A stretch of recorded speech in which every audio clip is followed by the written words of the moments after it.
ജോലി തേടിയെത്തിയ അതിഥിയായിരുന്നു അശോക് ദാസ്. കാത്തിരിക്കാൻ ബന്ധുക്കളും കുടുംബവും അരുണാചലിലുണ്ട്.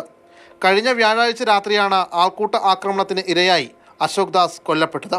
വിവരം ബന്ധുക്കളെ അറിയിച്ചിട്ടും ആരും എത്താതെ അനാഥ മൃതദേഹം 5 ദിവസമായി മൂവാറ്റുപുഴ താലൂക്ക് ആശുപത്രിയിലാണ്. കാര്യമന്വേഷിച്ചപ്പോൾ ഇവിടെ എത്താനുള്ള പണം പോലും അവരുടെ പക്കലില്ലത്രേ. करने से हम सिर्फ जा ही सकता है, न ही हम लाश जला सकता है, न ही हम लाश को लेके घर जा सकता है, न ही उसका माँ पिताजी को दिखा सकता है.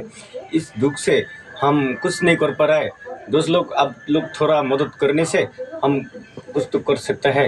മാതൃഭൂമി വാർത്തയിൽ ജില്ലാ ഭരണകൂടം ഇടപെട്ടതോടെ മൃതദേഹം നാട്ടിലെത്തിക്കുമെന്ന കളക്ടറുടെ ഉറപ്പ്. ഇല്ല, നമ്മൾ തീർച്ചയായിട്ടും will take care of the transport of the body. ഇന്ന് തന്നെ അതിലൊരു തീരുമാനം ഉണ്ടാവും. മകന്റെ വിയോഗം ഇപ്പോഴും താങ്ങാനാവാതെ അവസാനമായി ഒരു നോക്ക് കാണാൻ ആഗ്രഹിച്ച് കാത്തിരിപ്പുണ്ട് രക്ഷിതാക്കൾ. ബംഗളൂരുവിലുള്ള സുഹൃത്തിനെയാണ് മൂവാറ്റുപുഴയിലേക്ക് അയച്ചിരിക്കുന്നത്. മറ്റ് നടപടികൾ പൂർത്തീകരിച്ച് മൃതദേഹം നാട്ടിലെത്തിക്കാനാണ് നീക്കം. എവിടെയാണ് നമുക്ക് പിഴയ്ക്കുന്നത്?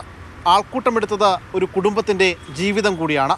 പ്രതീക്ഷകൾ അസ്തമിച്ചെങ്കിലും മകനെ ഒരു നോക്ക് കാണുവാനുള്ള സാഹചര്യമെങ്കിലും ആ കുടുംബത്തിന് അധികാരികൾ ഒരുക്കണം. ശ്യാമപ്രസാദ്, മാതൃഭൂമി ന്യൂസ്, കൊച്ചി.